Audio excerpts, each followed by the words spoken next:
Good morning বন্ধুরা, আজকে কৃষ্ণা হেসেল থেকে আমি নতুন একটা ব্লগ নিয়ে এসেছি। আমি এখন রান্না করতে যাচ্ছি। দেখুন আমি কি কি রান্না করছি।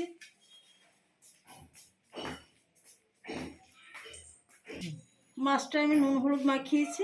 মাছ দিয়ে কপি দিয়ে রান্না করবো, ফুলকপি দিয়ে। আর এটা কেটেছি পেঁপে, আলু আর সোয়াবিন দিয়ে তরকারি বানাবো। আমার কাল অনেকটা ডাল রয়ে গেছে, ডালটা সেই ডালটাকে আমি পালং শাক আর রসুন ফোড়ন দিয়ে আমি রান্না করব। এখন আপাতত এটাই করে নিচ্ছি, বাদ বাকিটা পরে দেখাচ্ছি।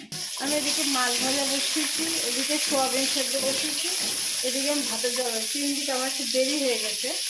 আমার যেহেতু টাইমের জলের জন্য তাড়াতাড়ি করে রান্নাটা করতে হয়। দিচ্ছি এবার আর কি ভাজা হচ্ছে।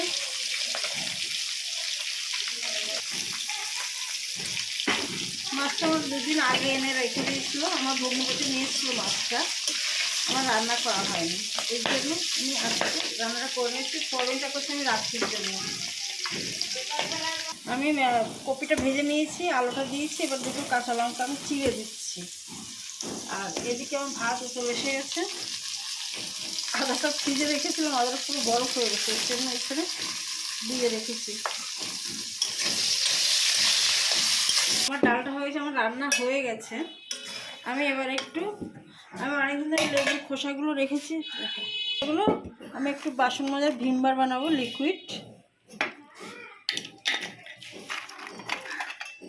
অনেকদিন ধরে এগুলো বাঁচিয়ে রেখেছি, ঘরের কাজ হয়ে যাবে।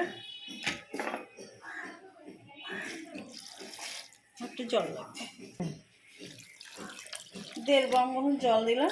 এবার এটাকে ফোটাবো। এটা আমি বসিয়ে দিলাম, একটু ফুটবে 10 মিনিট মতন। ফোটার পরে 10 মিনিট ফোটাবো। একটু বেশি করে না ফোটালে এগুলো নরম হবে না। এখন আমার একটা সেদ্ধ হয়ে গেছে, যেহেতু আমার শুকনো ছিল একটু টাইম লাগলো, কিন্তু সেদ্ধ হয়ে গেছে। এবার আমি এটা ঠান্ডা করবো, তারপরে বাদ বাকিটা দেখাবো। আমি ভাতটা এখান থেকে বেড়ে নিয়ে যাচ্ছি, আমার এখানে জায়গা ছোট। কালকে লাল শাক ভাজা ছিল, আর লাউ চোকলা, আর উচ্ছে একটা ছিল, তাই দিয়ে ভাজা করেছি। যেহেতু আমি একার জন্য, এবার আমি যেহেতু আমি একার জন্য আমি কালকে যাচ্ছিল, তাই আগে খেয়ে নিচ্ছি। আর আমি রান্না করেছি, এটা হচ্ছে পেঁপে, আলু আর সোয়াবিন দিয়ে রান্না করেছি। এটা রুই মাছের বেগুন দিয়ে, কপি আর আলু দিয়ে করেছি। এটা আমার কালকে ডাল ছিল, তার মধ্যে আমি পালং শাক দিয়েছি। বেশ, আমার এই খাওয়া আমি খেয়ে নিই, বাদ বাকিটা পরে দেখাচ্ছি। হয়ে গেছে, এবার আমি চটকিয়ে নেব।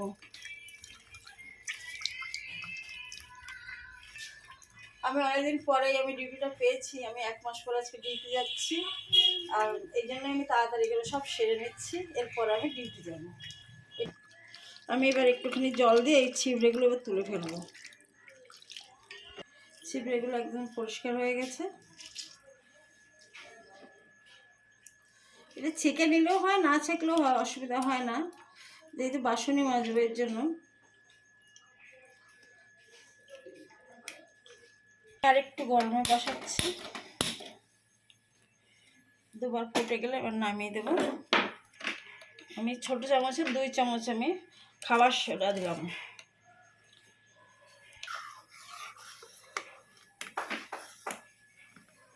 হয়ে গেছে, এবার আমি এটা নামিয়ে দেবো। এরকম আমি 2 চামচ খালি ভিনিগার দিয়ে খাবার সোডা দিয়েছি।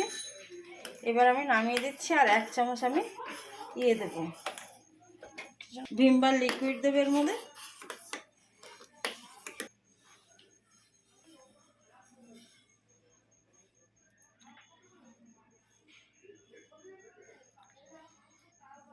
এক চামচ ভিম বার দিলাম।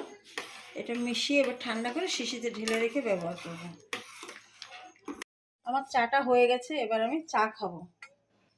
চা খেয়ে রুটি বানাবো। চা খাবো, তারপরে বাদ বাকি সবটা দেখাচ্ছি। আমি এখন রুটি বানাচ্ছি, এখন 6:30 বাজে। আমি রুটি নিয়ে যাব, আর আমার ঘরে একজন লোক আছে, সে রুটিটা খাবে, তার জন্য রুটিটা বানিয়ে রেখে আমি এখন ডিউটিতে বেরিয়ে যাব।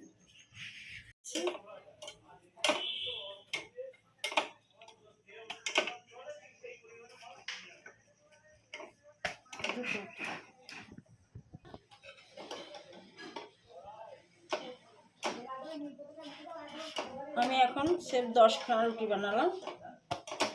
8খানা একজন নেবে। আর আমার হয়ে গেছে, এবার আমি চলে যাচ্ছি।